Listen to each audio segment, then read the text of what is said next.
dynamite. Drop.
Good evening, ladies and gentlemen, and welcome to the stream round 3 of the UK and Ireland Radical Championship. And we're here at the Autodromo of Monza, Autodromo Nazionale di Monza, I believe it is called. For those of you who are tuning in for the first time, as you can imagine, it's Radicals and we're at Monza. It sounds like a duo too good to be true, but it is true. And we will be beginning qualifying in just under 5 minutes of time. 3 hot laps before we make our way into the race. And that will be the entire stream schedule for the day. John McCutcheon is the man who currently leads the championship, sporting a very nice silver and purple liveried Radical, with the Scottish flag, of course, emblazed on the front of the car. Martin Booker is one to watch out for as well in the 72, the red and black Radical, currently running hot in practice at 43.699, 4/10 off John McCutcheon. But one driver that I do want to keep my eye out on is Dominic Lang-Webb in the almost Jaguar-esque looking Radical with the green livery being sported. And Dominic Lang-Webb, the man who was running very quick last time out in Alton Park before being involved in an incident. It feels so long ago now, but it was just 1 week ago. And Dominic Lang-Webb already has a bit of damage to the front right of the car. You can see that he's made some contact either with another Radical or potentially with the Armco barrier somewhere around the circuit. Simon Edwards currently sitting at 4th in practice in the 52, the purple and red Radical. And this is just giving both myself and you viewers a chance just to get more familiar with the cars, the colour schemes that are out. So when you see someone spinning around or you see someone lunging it up the inside, you think, I know who that is. That's Simon Edwards in the wonderfully lilac, I believe that's a lilac purple? A lilac and red. Daryl Taylor in the 222 car. He's currently sitting in the pit. Gavin Marsden, honestly, my favourite livery of them all. I said it last week, and I'll say it again today. That Rothmans, the Williams style livery from the 90s is absolutely beautiful, and I love it. And until I see a better livery, I will keep on mentioning how this is the greatest livery to have ever graced a Radical. Jack James in the number 7. the ML car. I'm not quite sure what ML stands for. It says ML since 2019. And then right behind him, ML is Matthew Logistics cars for Jack James. That must be Fiona Siddons just behind in the 44 car. And indeed it is Fiona Siddons. Currently running down in P12, a 47.8 best lap time. We'll definitely be wanting to find around a second or two before we make our way into qualifying. Chris Kane in the 69, the blue and red. Also, just like we saw with the John McCutchinson, that Scottish livery on the front of the car.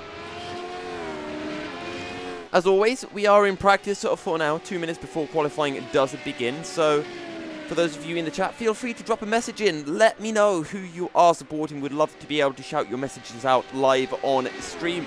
Just get some interaction going. James Child in the 5. The kind of cream, I guess. Not really white, is it? Cream and green radical. Christopher Keeble in the 76. Almost army style. Kind of a grey and a black checkered on the front of the car. Patrick Charlton in the yellow and red. That's a very nice liveried Mazda, if I'm being perfectly honest. I do like it. And the final driver that we haven't really talked about yet is this man, Matt Witheridge, who's currently in the gravel. I believe that's on the exit of the Rettifilio chicane. Turns 1 and 2. And indeed it is. He's in the, I guess, almost Kawasaki green. I guess neon greens are probably a better word for it. The neon green and black. Number 15, Radical. However, Monza, a track that is somewhat, well, I say somewhat, is very iconic as a racing track. Hosted F1 races for many a years, probably since, I believe, the 60s. One of the only tracks, I believe, to have held an F1 race every year since some point in the 60s, really. Back when it was, the oval layout. And I do wonder how these radicals will behave at this circuit. And actually, let's just ride on board with Martin Booker for a short while. We're in cockpit, but as we learned last time, the gyro is a pretty cool camera as well. And maybe I just need to pull out. I know there was an even better camera. I can't quite remember what it was, but down the brakes into turn 1. Misses the first apex slightly, but back end steps out. And Martin Booker just tries to snap on the throttle to spin it back round.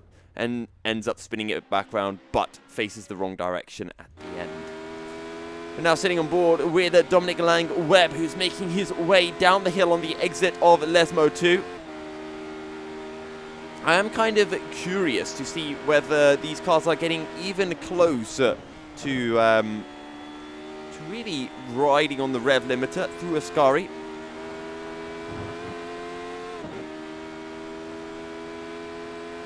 One thing that I think is important to mention with these cars is they have a really good front end turn in. The bite is absolutely fantastic and they're very positive with the steering, I believe is the word. But in terms of their, flat out grip, I don't think it's quite there when you compare it to something like the GT cars. So very easy to get these radicals turned in, but then it is super easy for that back end to snap. And with the radicals, you have to get that turn in absolutely spot on. Transitioning the weight is so important, and getting that corner entry right is imperative. If you get it wrong, you can just see drivers losing the back end. Down into turn 1 we go with Dominic Lang-Webb, first gear. You can see a bit of understeer coming through. The front end will turn, but then it may understeer ever so slightly mid-corner. But so far so good for Dominic Lang-Webb. Current best is a 43.8. That last lap we just saw him complete was a 45.0. Down into the Roger chicane, down the gears at second gear. Stay away from the curbs. You do see in a lot of cars, for example, the GT cars, you do really want to ride on the curbs just to be able to open up the steering as much as you can. But in these radicals, very low center of gravity, not much suspension in the car. You want to stay further away from the curbs than you would in a more ordinary kind of road car. And that's why we'll expect to see most of the drivers staying well clear of the sausage curbs that are out in force here at Monza. Braking about 100 meters down into Ascari, one of the most fun corners. You can just see, just touching the sausage curb, and you can see how much it unsettles the car mid-corner. Dominic Lang-Webb will make his way on the back straight and down into the final corner. That's Gavin Marsden at the back of your shot in the Rothmans liveried Radical. Braking very late, probably at around about 40 meters into Parabolica. Get a nice sweeping line as the car just naturally pulls out wide, and then you want to pull it back over to the center to take the shortest line to the start-finish line.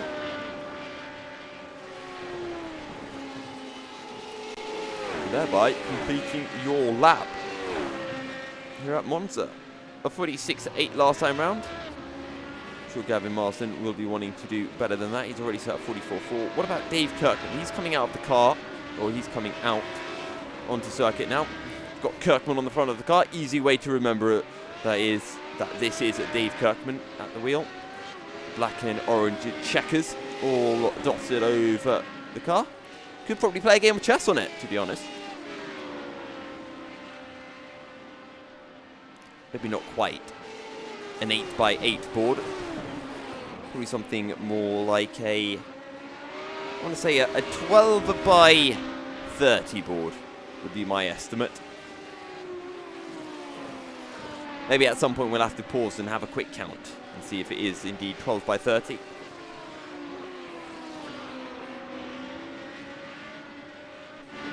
Dave Kirkman, usually one of the drivers who is pretty quick here in the Radicals Championship. How late on the brakes? 100 meters, just like what we saw earlier on from, I believe it was Simon Edwards, I think we were riding on board with not too long ago. That's how bad my memory is, I've already forgotten. Exit of Ascari then. Pull the car all the way to the left, expecting Dave to brake out around 40 meters. Actually 60 meters seems to be the braking zone. Lots of understeer coming through as Dave Kirkman just misses the initial apex into the Parabolica. Let's see what his first practice time is looking like across the line then. A 54.24, so just the outlap coming through.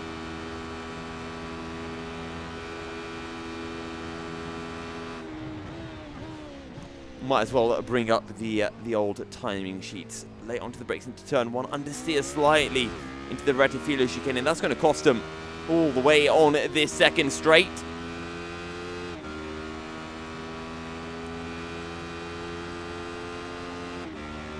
Monza quite simply 4 very long straights with corners in between them, with the exception of this part here from the Roger chicane all the way to Lesmo 2.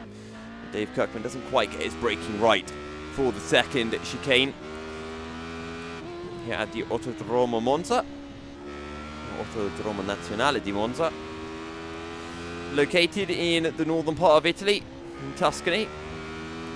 Tell you what, the sun is shining, isn't it? Sun's shining over in the UK, not right now.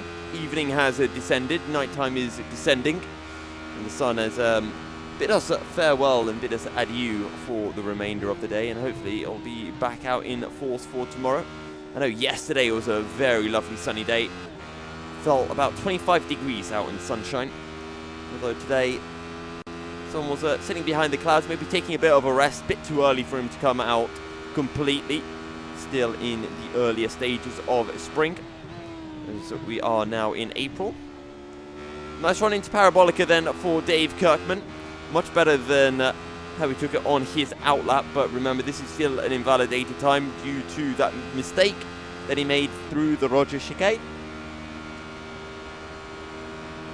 45.9 then for the number 88 of Dave Kirkman. And I can definitely see him at the very least getting into the 44s. Into the Rettifilo chicane. Carries a lot of speed actually through the right hand, and you can see the back end just kind of stepping out, but that's almost exactly what you want. You then throw the car into 2. Through Curva Grande, turn 3, completely flat in, I would imagine, pretty much any car that you drive. I wonder how bikes would take it. Late on the brakes, 100 meters down into the Roger chicane, use up all of the curb through both parts. And you can really abuse the track limits on the exit of the corner. There's that little green strip of artificial grass that you can get away with running on through Lesmo 1. Very important to get an early turn in for Lesmo 1, and then just hope that the car's mechanical grip will allow the car to stay planted all the way through. Lesmo 2 nice and clean as well. 3 minutes do remain then of a practice. 100 meters into Ascari, oh, bit too late on the brakes, bit too late with the turn in. And that will cost Dave Kirkman a few tenths, maybe up to half a second, but I'm not quite sure how punishing that line was for the number 88. Just the final corner remaining. I'm going to guess this is a 44.8. Dave Kirkman we usually see doing pretty well, so I wouldn't be surprised if he has found a whole heap of time. You want to be pulling the car over to the right, unless you're looking to start a new lap. And if you're looking to start a new lap, then you can keep the car all the way over to the left. That's exactly what Dave Kirkman does. A 44.5 coming through then. P10. Actually, it's very close. If you look all the way from Simon Edwards in P5 on a 44.0 down to Dave Kirkman on this 44.5 in P10. And we're talking about 6 drivers separated by half a second. Who should we ride on board with now? We could... let's sit on board with James Child. We haven't been on board with him so far.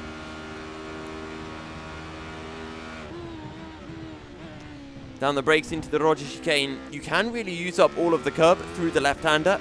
It is a race, but it's not a sudden jump. So you can get away with riding on the curb in the radicals, it seems.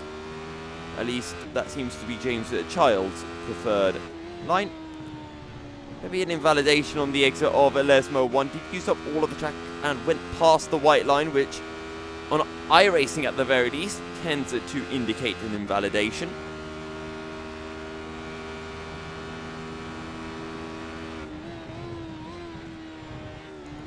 Into Ascari. Car stepping out on corner exit. 44.4 was James Child's last lap. 44.1 is his best. And let's see whether the number 5 car can squeeze his way into the 43s. It's not been a bad lap, but it's not been a great lap either from James Child. Has definitely left room for improvement on the table. Across the line then. It's a 44.0, so it is definitely an improvement for James Child. And there is almost certainly more time on the cards as well. Just 600ths shy of Simon Edwards. Very late onto the brakes into the Retifilio chicane. Honestly, that was a very nice run from James Child.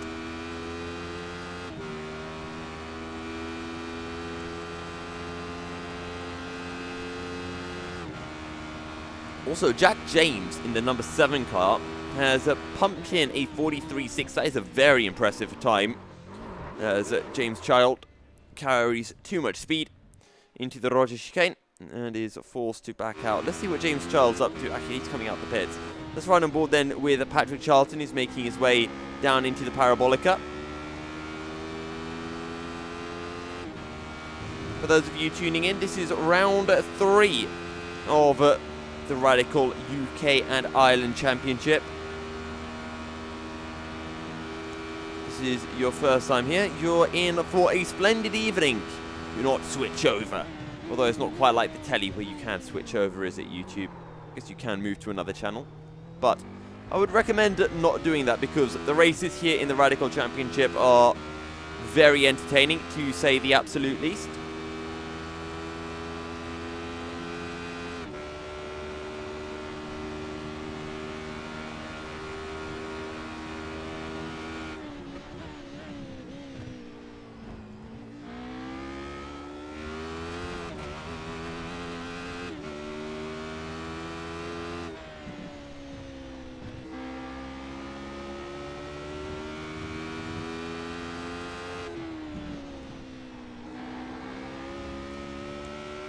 And I've just realised that I've done something very, very silly indeed.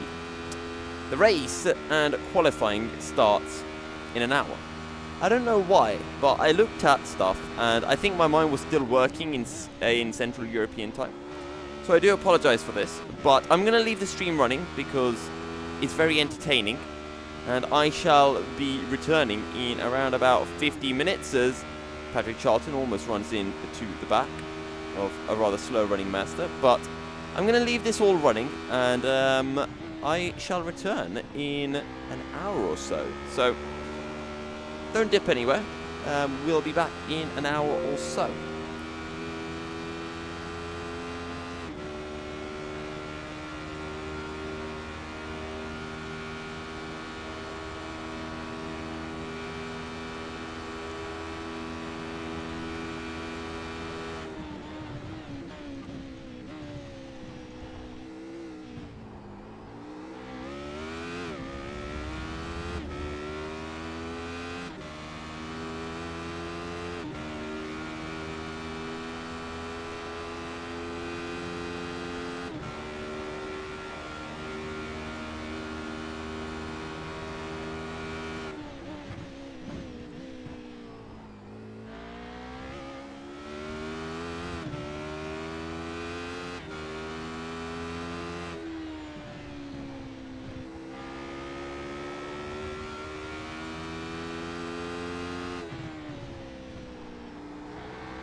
Good evening, ladies and gents, and welcome back for some radical action. I've had my 40-minute break, and qualifying is only 4 minutes away. For those of you tuning in for the first time, this is the UK and Ireland Radical Series, and we've got some kind of formation lap happening, a practice start, I guess, of some sort to kick off qualifying, and it's John McCutcheon who leads the way. Oh, sorry, that's Chris Kane who leads the way from the field on the run down into turn one. Now, turn one does always seem to be a bit of a hot space for incidents, and everyone actually miraculously making it through cleanly. And right as I say that, we get two spinners on corner exit. One, I think, got snagged, and the other one, I think, just got on the power a little bit too eagerly on the exit of the corner and saw themselves spinning as a result. Either way, we can be expecting a lot of action here at Monza tonight. For those of you who were brave enough to join me right at the start of the session, as in the background, I think that was... I'm trying to remember who has the Rothmans livery car. I cannot remember. It might have been Simon Edwards, I think, running wide on corner exit. But for those of you tuning in before, we were just kind of running through the track and talking about the circuit as a whole. Everyone's slowing down, and I think they're going to be doing another practice start. Well, this could end up in a big incident. There it is. Yep, the 22 going flying up in the air and somehow dropping back down and facing in the right direction. How that ended up being pulled off, I do not know. Are the standings wrong? The standings is practice. It's not actually a race, Matthew Gilbert. So they've done their practice, and then the standings just show what everyone's fastest laps are. And now they're just going out in some random order, I think, just to get some practice starts underway. We have qualifying starting in a couple of minutes. Thank you everyone again for tuning in. Monza proving to be a somewhat difficult track for most of the drivers. And we have seen, well, you've got quite a few raised curbs here at Monza, and the radicals do not perform well over them. That being said, the curb into the Rettifilio chicane is, while it's raised, it's a gradual race. You can really get up onto it, and it just really helps you to open up steering as much as possible. It looks like we are going to be doing a second practice start then. Let's ride on board then with Dominic Lang-Webb and see what he can pull through. We're waiting for certain Chris Kane to pull the trigger, and that is a really good start from Dominic Lang-Webb as Chris Kane dives on into the pits, and that's the kind of start of dreams that you want. This is a rolling start in the actual races. We are nearly four abreast on the run down towards turn one. How late will Dominic Lang-Webb go? Very late on the brakes. It's the 52 holds on to the inside, and that is the 52 of Simon Edwards. He effectively takes what is, the practice race lead. You've got Dave Kirkman just behind, running with that Kirkman livery. What's John McCutcheon up to? He's actually just completely pulled out of it. But fastest laps are in the low 43s. John McCutcheon with that 43.2, and then it is Paul Crabb with a 43.4, who's currently running in P2.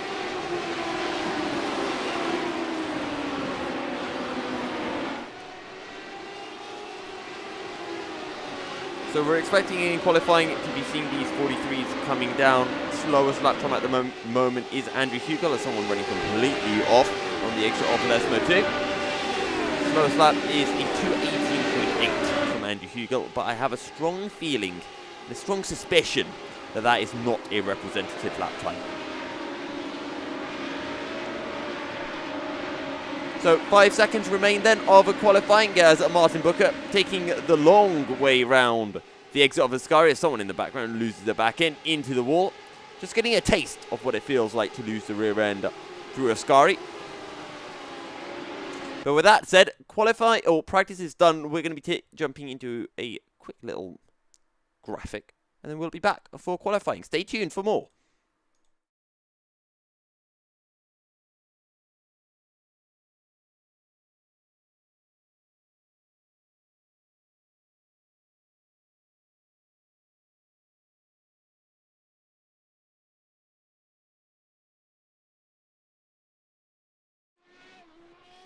Welcome back then, ladies and gentlemen, as we get ready to kick things off for round 3 of the UK and Ireland Radical Championship. Hope you are all having a wonderful evening. Spring well and truly out in force, at least in the UK. And here in northern Italy, in Tuscany, at the Autodromo di Monza, Autodromo Nazionale di Monza, it is a lovely sunny day. Now, I do want to ride on board with this man, John McCutcheon. He may not be the first man to start his flying lap, but he is going to be the man that we are expecting to claim that pole spot. John McCutcheon leading the championship as things currently stand, unless I am very, very much mistaken.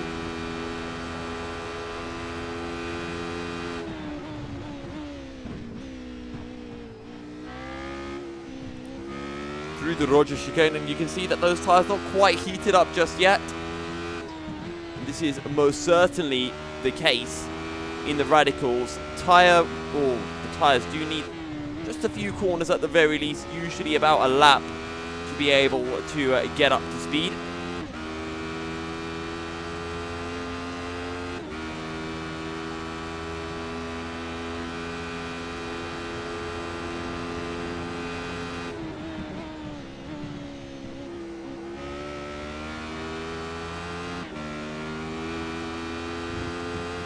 Right then, out of Ascari we go, and it is just the final corner, Parabolica, that stands between John McCutcheon and his first flying lap of qualifying.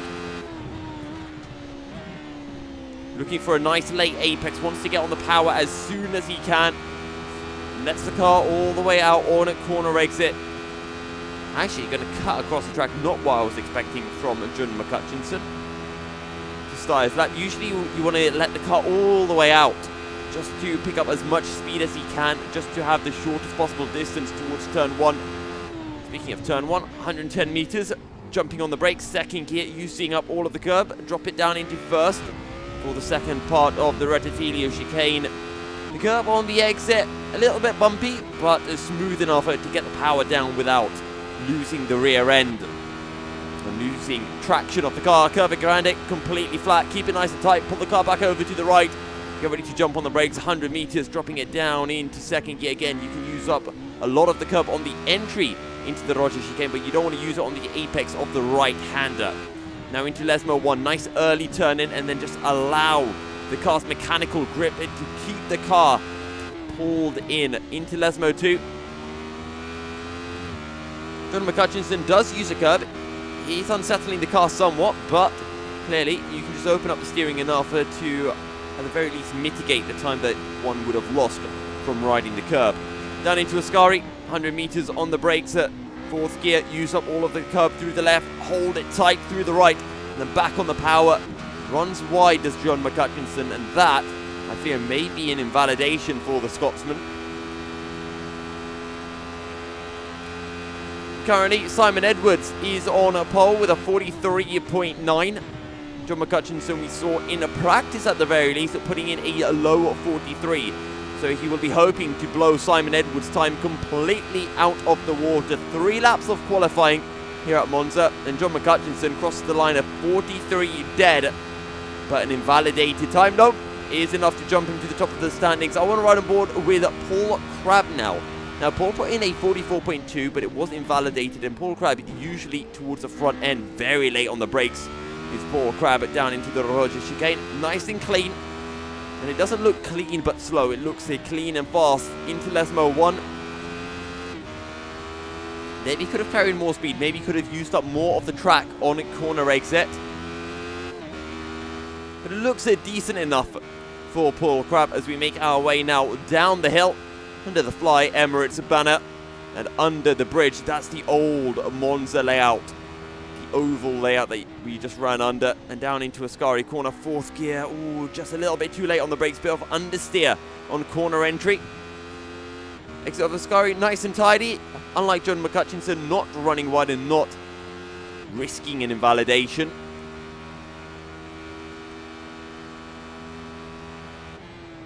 almost 50 meters on the brakes, down into Parabolica, diagonal braking, back on the power, on the verge of running wide, and I think there was a slight lift from Paul Crabbe as he pulls the car back over to the right. This is his second lap, cutting across the track, might be an invalidation, 43.538, and actually that's 2,000ths off the lap that Dan Webster put through.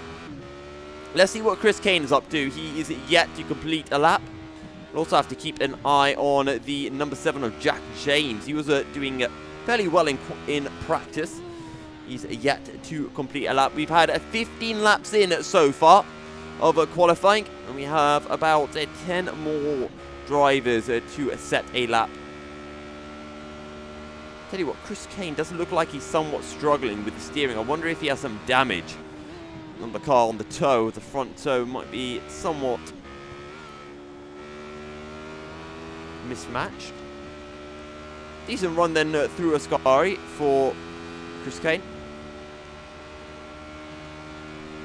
Now got 19 hot laps to set. Martin Booker currently up in P4 ahead of Simon Edwards. Down into Parabolica then for Chris Kane, your UK and Ireland Radical League owner.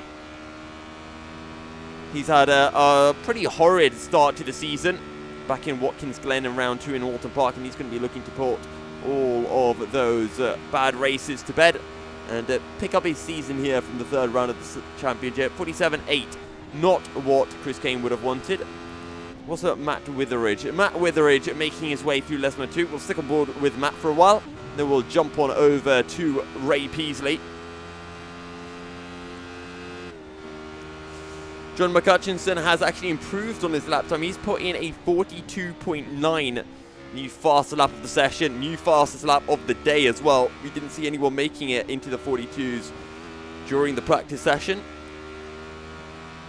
Dan Webster, 43.2, a quick lap, but not quite enough to pip John McCutchinson from that pole position spot. Matt Witheridge, very aggressive on the downshift. Can sometimes bite you in the rear. Either way, Matt Witheridge makes his way across the line. I'm going to guess a 150. It's a 155.2 apparently from Matt Witheridge. Also Ray Peasley up too. He's making his way down towards the Parabolica. 2 minutes remain of qualifying, and I think this might very well be Ray Peasley's final lap.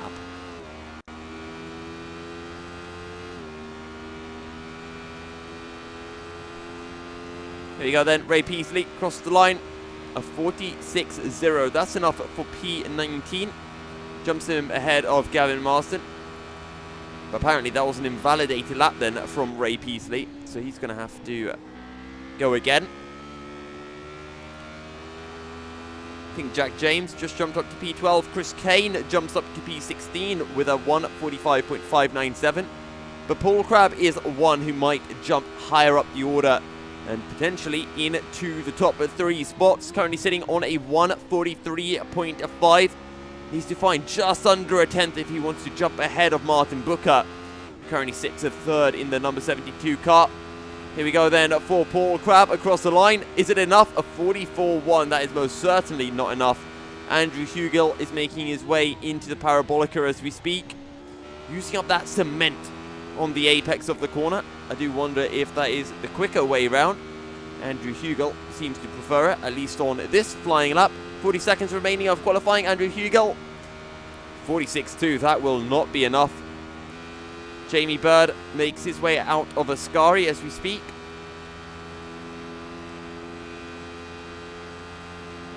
I don't know if Paul Crabbe has time for another lap. He's currently on one.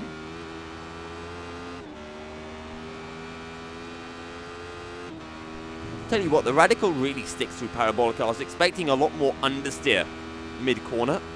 Jamie Bird then crosses the line, a 44.7. And that is not going to be enough to jump him ahead of Jack James. Chris Kane then looking to complete his lap, but the timer ticks down to 0, and that is qualifying over. So, with that said, we can now get ready to begin the race here at Monza. It should be an absolute cracker. Rolling start, as always, here in the UK and Ireland Radical Championship. Cheba Ingranagi. Karate Brianza. I have no idea what that stands for. I almost thought it was like a cup of tea for a second. But I don't think it is. Those do look like gear cogs to me. Yeah, Seba gears. That would make sense. Karate Brianza. I don't know what that... Honestly, for someone who's half Italian, I am disappointed in the fact that I do not know what that means. Either way, ladies and gents in the chat, make sure to let us know who you are here to support. What are your predictions for the race? Or maybe you just have some messages that you'd like to be shouted out on stream. And if that is the case, feel free to drop something in the chat. And I know we had a few of Chris Kane's students and fans as well for the day back last week at Alton Park. We'll see whether Chris Kane can do his fans proud here tonight. 16-lap race is awaiting us. And with a 1 minute... Oh, sorry, it's a 2-minute lap. Was it 2 minutes? 1 minute 40, I think it was, lap time. Expect the race to be lasting around about 25 minutes or so. John McCutcheon jumping on in. Will be starting on the inside of the track when they make their way down towards turn 1. And it looks like we are ready to go then. John McCutcheon lines up on the front row of the grid ahead of Dan Webster. And Martin Booker and Paul Crabb make up the second row of the grid. Patrick Charlton lines up in P6. Who is in P7? I'm not entirely sure right now. It is Simon Edwards, and then Paul Clark and Dominic Lang-Webb, P8 and P9. Andrew Hugel completes the top 10.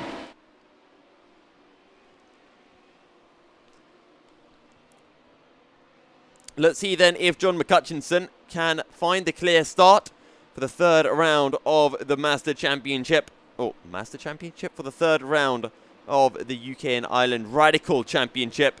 Brought to you by Hi-Fi Lounge and HPE Automotive.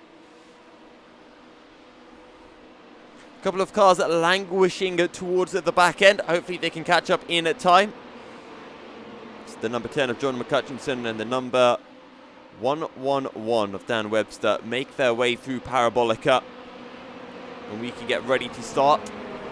You can see Martin Booker leaving a bit of a gap between himself and Dan Webster, just so that he can get as good of a run as possible. I think someone just dived on into the pits. Probably have some damage, but we are underway, and John McCutcheon will lead the field on the run towards turn 1. It's been a good start from Martin Booker, who's having a think down the inside of Dan Webster. Will he look for the move? Is he confident enough on the brakes? And the answer is no, he is not. It's as they were. John McCutcheon from Dan Webster, Martin Booker, and Paul Crabb down in P4. Now expect to see some people lose their rear end, and there it is. Andrew Hugel, I believe, making contact as someone in the background has had an almighty off. We'll roll back over on to a circuit. We'll have a quick little rewind and just see what happened. I just want to ride on board here with Andrew Hugel and see if we can gather what actually occurred. So now we're on board with Jack James. Oh, and it's just contact in front. Jack James, nowhere to go. Force onto the grass. Not what he would have wanted. Absolutely not. Riding on board now with Patrick Charlton, currently sitting P6 in the 27 car. And right as I say that, Phil Glover closing in onto the rear end of Matt Witheridge. This is a battle for P15 right now. Simon Maltby in a four-way battle that leads all the way up to P17, currently being occupied by Fiona Siddons in the Matthews Logistics car. Then just a 3.5 second up the road to Phil Glover, Matt Witheridge, who we were just spectating only moments ago, is down the inside. That looks to be, oh, pardon me, that is the 19 of Simon Maltby, still slotting in behind Fiona Siddons as Jack James and Ray Peasley, pardon me, make their way through. And Dave Dowson, I think, is right on the rear end of Chris Bassett. I think he's just lost a position to Chris Bassett here. We'll see whether he can tuck back on into the slipstream. Nose to tail then, Chris Bassett, Dave Dowson, and... Sorry, Dave Kirkman ahead of Chris Bassett and Dave Dowson. Dave Dowson might have a think down the inside. Too far back to go for it.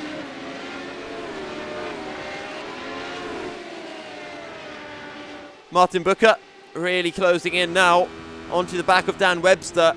And these two, they are not letting John McCutcheon run away with the race like they did last time out in Alton Park. And as I say, that Martin Booker gets a little bit too hot into the Roger chicane. Almost gave Paul Crabb a chance to have a look, but Paul Crabb just a bit too far back to really capitalise on the mistake from the number 72 Radical.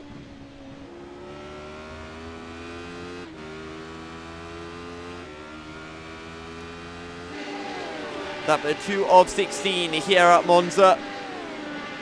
And still John McCutcheon leads by 0.2 from Dan Webster.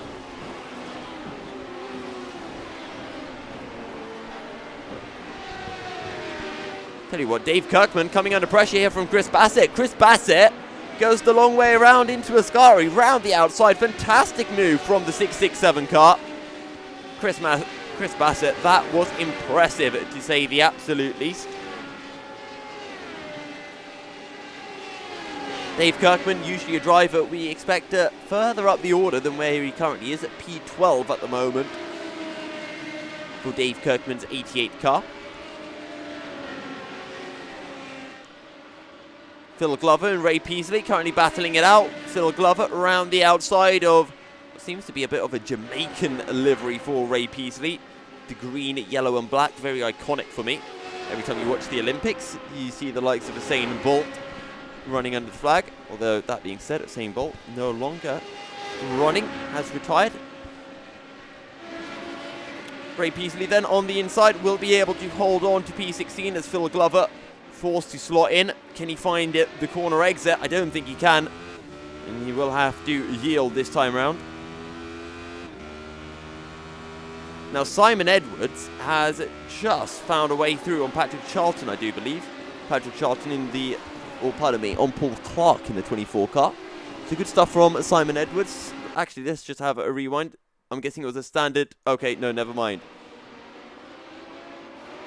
Oh, that was a moment. Okay, so he did lose the position to Patrick Charlton. Big moment under brakes. Just takes too much curb on the apex, as that is the 72 now of Martin Booker. What has happened to John McCutcheon? Because he has dropped down the order rather drastically. So that's Dan Webster on the outside. John McCutcheon late on the brakes.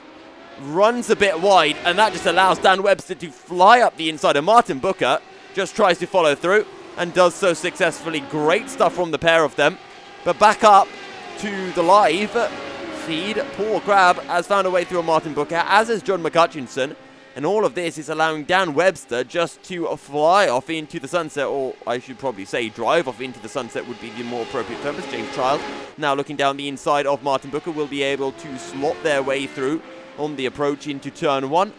Doesn't even need to be later on the break. So Dan Webster leads the race from John McCutcheon, Paul Crabb, James Child and Martin Booker, as that's James Child having a bad run, and Martin Booker will be able to reclaim the position. But take a look at this, because we've got Patrick Charlton now, who's closing in onto James Child, as that is Dan Webster. What has happened to Dan Webster? Because he's really lost a whole bunch of time. Has he blown the engine? Let's listen.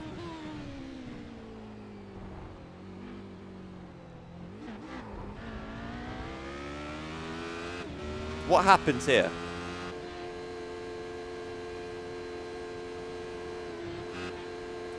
His gearbox is broken. His gearbox is done. He can't shift up to 4th. He's still stuck in 3rd gear as Dan Webster. That is disastrous. Oh, your heart has to go out for Dan Webster. That doesn't look like any fault of his own. But his gearbox has just blown midway down the straight. No, I did not even know that could happen. I thought the only way your gearbox could go was if you had downshifted too aggressively into a corner. You pulled out the money shift, as some people would call it. But for Dan Webster. That is his race over and done with, and it means that John McCutcheon finds himself leading a Radical race once again. Not uncommon for us to say, as here comes Paul Crabb looking down the inside. Paul Crabb did not have a good time last time out in Alton Park. Paul Crabb will find a way through, pulls back over to the outside, and will regain the lead. Long straights are here at Monza, and compared to the likes of Alton Park, we're going to be seeing a lot of overtakes there coming through just from the slipstream alone. And actually, Martin Booker is not too far from John McCutcheon, and I wonder if he could slide one down the inside of John McCutcheon right here down into the Roger chicane, too far back. And there was a Radical in distress not too far up the road, and hopefully they get out of the way of your race leaders fairly quickly, as that seems to be Patrick Charlton coming under pressure from the 52 of Simon Edwards, who goes down the inside into Lesmo 1. Good stuff from Simon Edwards, as now Patrick Charlton has a little think, tries to pull off the Lewis Hamilton send into Lesmo 2. That ended very badly for Lewis Hamilton back in Brazil 2000, or back in Monza 2009. And Patrick Charlton decides better of it. And we'll just hold on to his P6 for now. Paul Clark in the 24 car. Watching all of this unfold, and then it is nearly a 5-second gap to Jamie Bird down in P8, Dave Kirkman in P9. See whether Dave Kirkman can climb up the order. Dave Kirkman not looking particularly quick here at Monza, as that's John McCutcheon having a think around the outside into Parabolica. Always an audacious move. Tell you what, John McCutcheon won't even get a much better exit, but it doesn't really matter here at Monza. It's a very long straight, especially for Radical standards, and it means that John McCutcheon can just slot in right behind Paul Crabb, and he will pick up the position as well.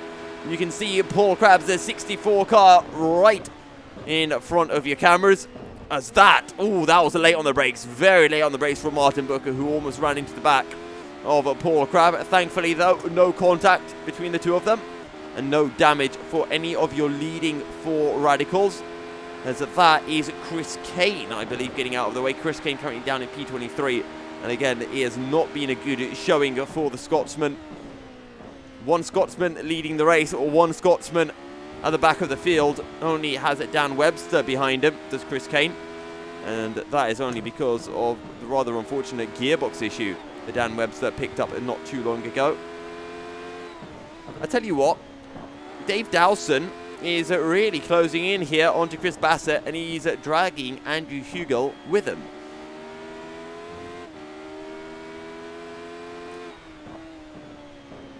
See whether any aggression comes through from these three. This is the battle for P10. Chris Bassett currently in P10, Dave Dowson P11, Andrew Hugel in P12. Tell you what, Dave Kirkman is on the inside of Jamie Bird as we speak, down into Ascari. These two have been having a bit of a ding-dong battle for a while. And Dave Kirkman moves up to P8. He can now try to hunt down Paul Clark, who's a further 7 seconds up the road. But I tell you what, we need to ride on board with the leaders, because Paul Crabb is making his way through Parabolica. And this is the point where he's going to be picking up that rather pesky slipstream. Pesky if you're a John McCutcheon fan, and useful if you're a Paul Crabb fan. Paul Crabb then will slingshot his way through John McCutcheon. And onto the brakes he goes, and once again, we'll see Martin Booker close in under braking to your top two. And these two, they're just switching position lap after lap after lap. And it will leave us in a very interesting position come the final lap of the race, as Dave Kirkman loses the position to Jamie Bird once again. Jamie Bird has a moment with the rear end on a corner exit, and this is going to allow Dave Kirkman to get very close to the back end of Jamie Bird around the outside of Curva Grande. Not the most spectacular move ever, but rather nice to witness regardless. Dave Kirkman then down the inside into the Roger chicane.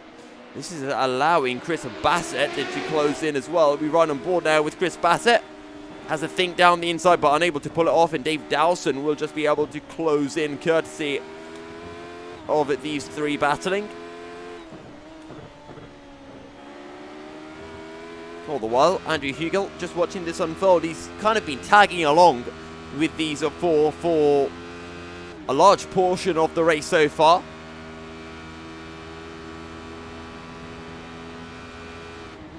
No way through. Down into Ascari very late on the brakes from Andrew Hugel, and he will run wide. And this might allow Matt Witheridge to close in. Well, he'll close in, but not by enough. Let's see how things are going towards the front. Paul Crabb has lost the position to Martin Booker. Not what he would have wanted. And now, does Martin Booker have the slipstream? Oh, look at that closing speed onto John McCutcheon. You can really see the slipstream coming into effect. And there comes the Martin Booker. Martin Booker not brave enough onto the brakes. John McCutcheon, has he outbraked himself? I don't think he has. And John McCutcheon holds onto the position as Paul Crabb coming under pressure now from James Child. And Paul Crabb's race starting to go downhill from leading the race on the previous lap to down to P3 and possibly P4 as James Child is able to pull ahead. Simon Edwards will be watching this unfold with eager eyes. And there, Paul Crabb actually able to hold on to the position. James Child forced to settle for P4. But now Paul Crabb over a second down on Martin Booker, which means that he won't be getting as strong of a slipstream as James Child will from him. As here comes Simon Edwards with a really good run on the exit of Lesmo 2.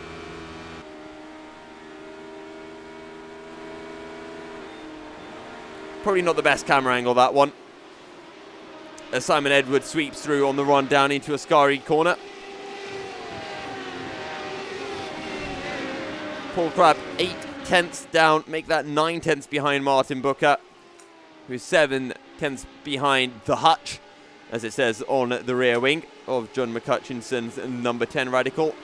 In the background, you can see Dave Kirkman and Jamie Bird still duking it out, and it is Jamie Bird who is ahead of Dave Kirkman's 88. And as Dave Kirkman has a look to the inside into Parabolica, he should be able to pull this one off fairly easily. And this is going to mean, though, that Jamie Bird has the slipstream on Dave Kirkman and should be able to pull this one off. Dave Kirkman will go defensive. I tell you what, Dave Dowson now joining into... Sorry, that's Chris Bassett joining in, 3 abreast. And Chris Bassett down the inside. Dave Kirkman holds it around the outside of the Retifilio chicane. This is going to allow Jamie Bird to get a decent run onto Chris Bassett. Is it enough? I don't quite think it is. And Dave Kirkman back up to P8, but this time it's Chris Bassett behind him. And Jamie Bird down in P10, although Jamie Bird has a very good run, tucked right behind Chris Bassett. Will pull alongside on the run down into the Roger chicane, nice and late onto the brakes. And Jamie Bird moves back up into P8, pardon me, into P9. Fantastic battling between the two of them. In the background, I think that was Matt Witheridge, still glued to the back. Actually, sorry, he's closed in onto Andrew Hugel. Remember, Andrew Hugel was on the back of that battle with Jamie Bird, Chris Bassett, Dave Dowson and Dave Kirkman, but has since fallen back. But this is where I want to keep my eyes, because Martin Booker is starting to fall back from John McCutcheon, and Paul Crabb has closed back in, and these guys are weaving on the straight. They are desperately trying to break the slipstream, trying to break the toe, which has been so huge here at the Autodromo Nazionale di Monza. Through Parabolica, Paul Crabb closer to Martin Booker than Martin Booker is to John McCutcheon. And let's just ride on board. Let's see if we can see that closing speed in action, because don't forget, this is a double slipstream for Paul Crabb. It won't be when Martin Booker pulls out the slipstream. And sadly, for Paul Crabb, he won't be able to find a way through. Does he get a better run through the Retifilio chicane? Oh, that's a mistake from John McCutcheon. And this means Martin Booker... Actually, Martin Booker, I think he lost a bit of time with that upshift. And he won't be able to find a way through on John McCutcheon. Paul Crabb, he needs to find a way through as quickly as possible. He wants to be getting in the toe of John McCutcheon. You can see that John McCutcheon is clearly quicker than Martin Booker. Whether he's quicker than Paul Crabb, I don't know. When Paul Crabb was behind John McCutcheon, he was able to find a way through on the Scotsman pretty much every time he was behind. And it was the same for John McCutcheon when he was behind Paul Crabb. But Martin Booker has not been able to find a way through on John McCutcheon at all this race. Now, Martin Booker is 6 tenths behind.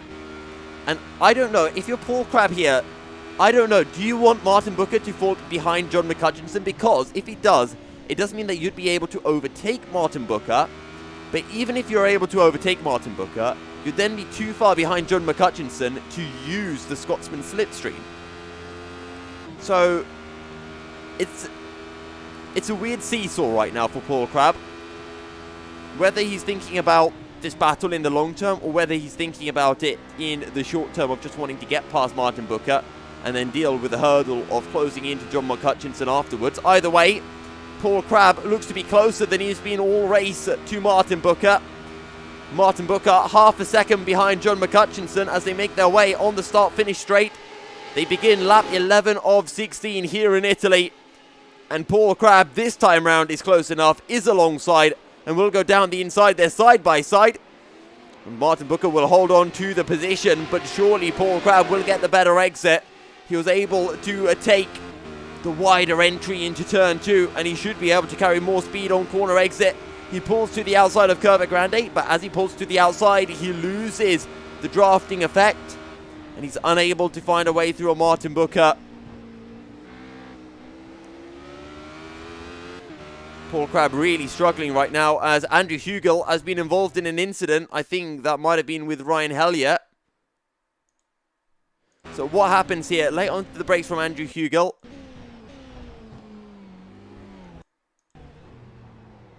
Ooh. What happened here? That was the...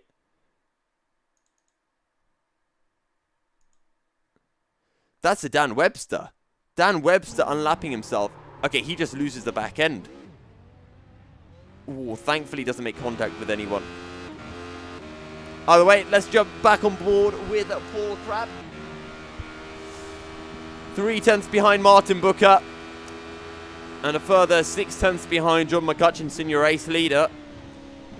I mean, we're talking a lot about Paul Crabb, but let's not forget Simon Edwards.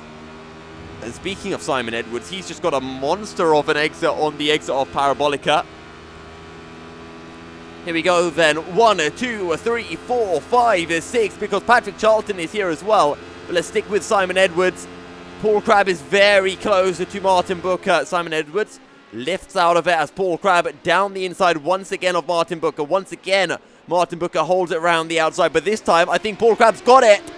Moment for Paul Crabb on exit. Contact between himself and Martin Booker. And now Simon Edwards will slot right on in under the gearbox of Paul Crabb. They're almost 3 abreast through Curva Grande. But they'll decide to slot in behind each other at least. We'll be seeing Simon Edwards slotting in behind the 64 as Simon Edwards finds a way through on the 72 of Martin Booker.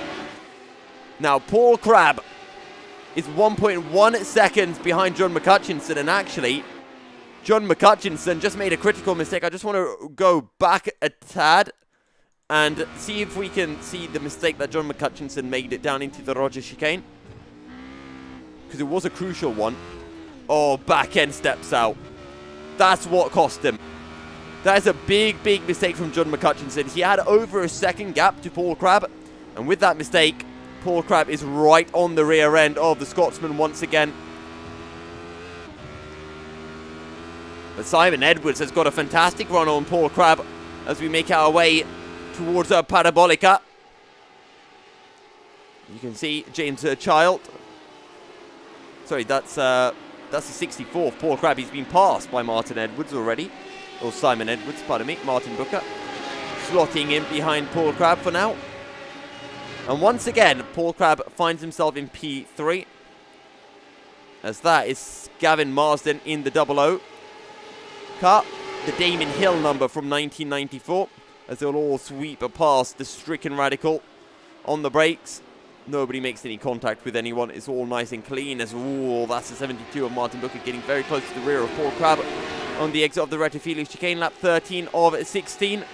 4 laps remain here at Monza. And it has been a rather entertaining race so far. Can't complain one bit.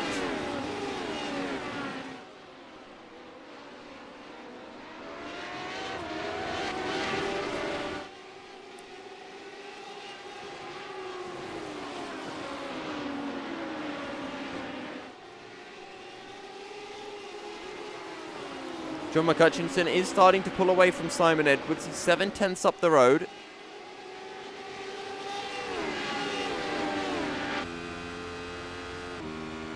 riding on board with Paul Crabb once again. Always seems to be Paul Crabb that we're riding on board with. Also, just an update on the battle for P8 is Dave Kirkman, who's currently running P8, ahead of Dave Dowson, who's 2 seconds behind. And then is actually Chris Bassett, who's alongside Dave Dowson as they make their way down the hill towards Ascari. There you can see Dave Kirkman making his way into Ascari. Chris Bassett finding a way through on Dave Dowson up into P9.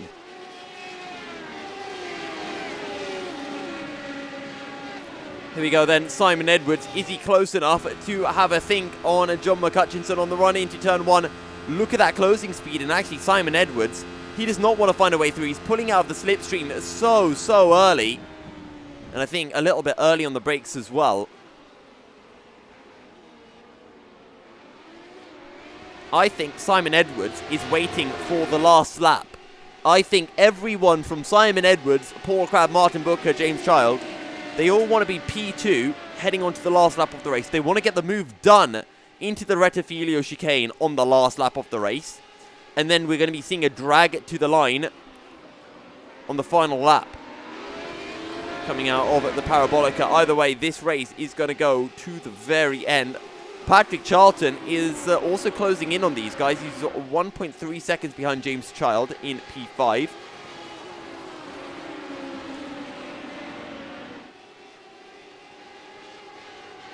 And behind Patrick Charlton, it is Paul Clark, a further 2.5 seconds behind.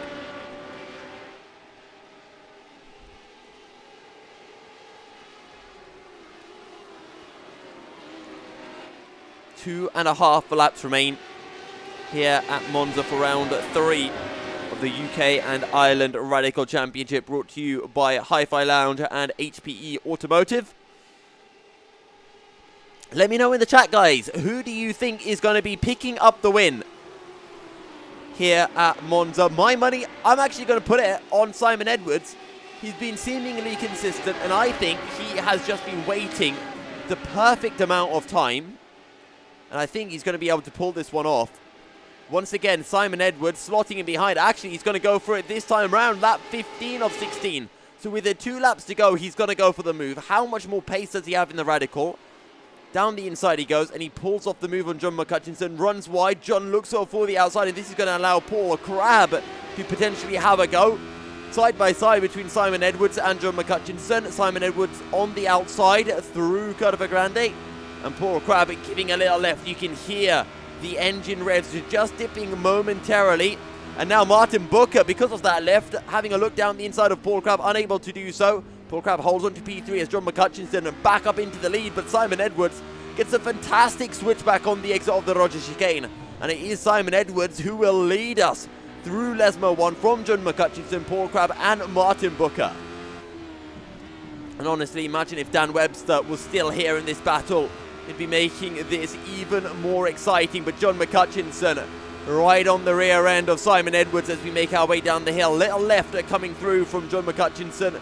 But you have to be careful. We've already seen from Paul Crabb, if you left off to not overtake someone, the guy behind could then find a way past you. And then you're no longer in the ideal P2 spot.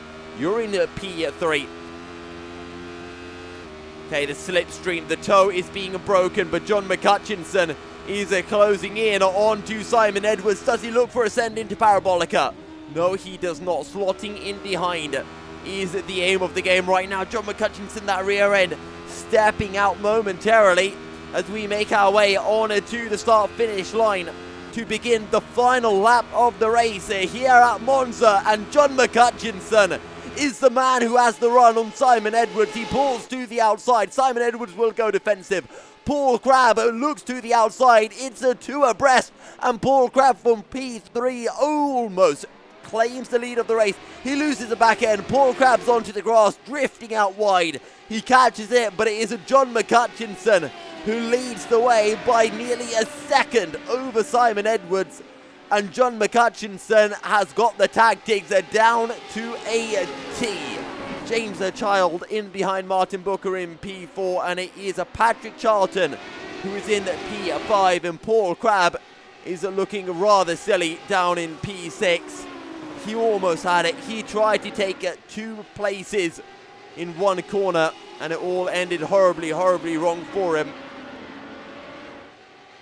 Now the question is, what does Simon Edwards have in store? He is 7/10 behind John McCutcheon. He needs to have the best run he has ever had in his life through Ascari this time round.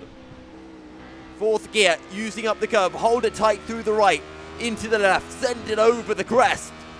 But it is not enough. 5/10 behind is Simon Edwards. I've got the hiccups. Martin Booker's made a mistake, and Martin Booker will drop behind Patrick Charlton. And Simon Edwards is just too far behind.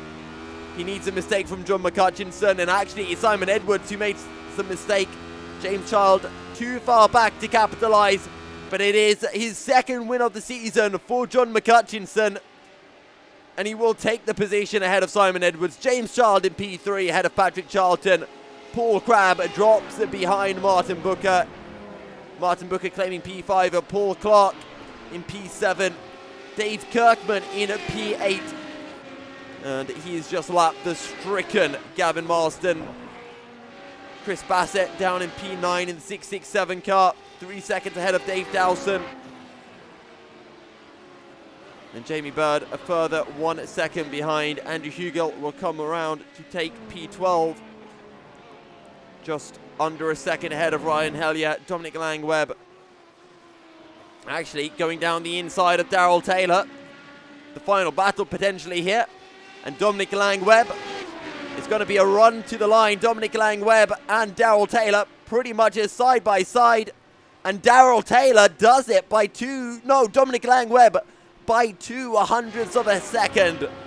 Jack James will claim P16, and it is going to be ahead of Phil Glover. Matt Witheridge has Simon Maltby all over his rear right at the end, but it will be Matt Witheridge who claims a P17 from Simon Maltby. These two are the final drivers who are still on the lead lap. And with that being said, we're going to be jumping on into the interview room, and we'll see whether anyone joins us as the drivers drop down some rather appropriate donuts for us.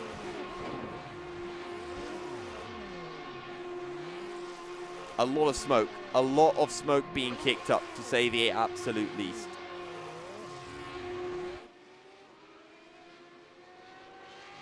But what a fantastic race here at Monza. Great win for John McCutcheon, getting the strategy down to a T, playing the tactics absolutely right until the very end. I hope you all enjoyed that. I most certainly did.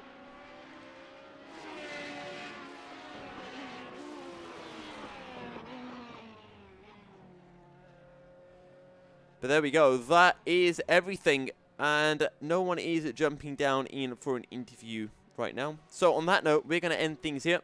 Thank you everyone so much for tuning in. It has been an absolute pleasure to bring round 3 of the UK and Ireland Radical Championship, brought to you by Hi-Fi Lounge and HPE Automotive. You can find links to the league, or links to the sponsors, the partners of the league, in the YouTube description below. Don't forget to leave a like on the video and subscribe for more content. You can also follow me on Twitter at MilkyCerial73 to stay up to date with all of my commentary exploits, whether it be on sim racing or whether it be League of Legends related. I've been Yusuf Milky Serial bin Sahel. It's been a pleasure to bring this around to you, and we'll be back next week at same time next Thursday for round 4 of the championship. And until then, stay fast.